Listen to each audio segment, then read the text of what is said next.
ಸೋಲಿಸೋದಕ್ಕೆ ಯಾಕಾಗಲಿಲ್ಲ? ತಾವು ಕೂಡ ಏನೋ ಪ್ರಯತ್ನ ಮಾಡಿದ್ರಿ ಅಂತ ಕೇಳ್ಕೊತೀವಿ. ರಾಮಲಿಂಗಾರೆಡ್ಡಿ ಅವರು ಕಾಂಗ್ರೆಸ್ ಪಕ್ಷದ ಹಿರಿಯ ನಾಯಕರಿದ್ದಾರೆ, ಮಾತಾಡ್ತೀವಿ, ಅವ್ರ ಜೊತೆ ಮಾತಾಡಿ ತೊಂದರೆ ಎರಡೇ ದಿನಕ್ಕೆ ಈ ಥರ ಡಿಸಿಷನ್ ಅವ್ರು ಯಾಕೆ ಕೆಲವು ಸಂದರ್ಭದಲ್ಲಿ ಆಗುತ್ತೆ. ಈ ಸೀನಿಯರ್ ಮೋಸ್ಟ್ ಕಾಂಗ್ರೆಸ್ ಮನುಷ್ಯ ಇರೋದ್ರಿಂದ ಅವ್ರ ಚರ್ಚೆ ಮಾಡಿ ನಾವು ಮಾತಾಡ್ತೀವಿ.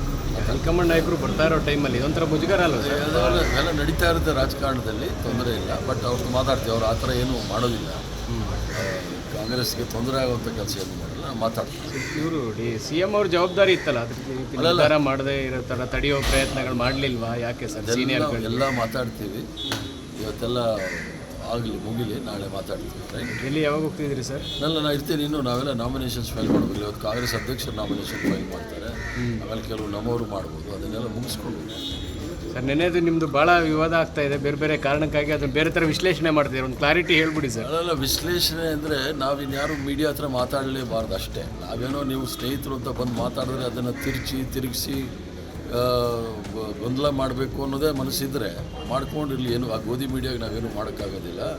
ಇನ್ನು ನಾವಿನ್ನು ಯಾವ ಥರ ಇರಬೇಕು ಆ ಥರ ಇದ್ಕೊಳ್ತೀವಿ, ತೊಂದರೆ ಇಲ್ಲ. Yes sir, thank you sir. If you like this video, ಬೇಗ ಲೈಕ್ ಮಾಡಿ, ಕಾಮೆಂಟ್ ಮಾಡಿ, ಶೇರ್ ಮಾಡಿ ಹಾಗೂ ಯೋಯೋ ಟಿವಿ ಕನ್ನಡವನ್ನು ಸಬ್ಸ್ಕ್ರೈಬ್ ಮಾಡಿ.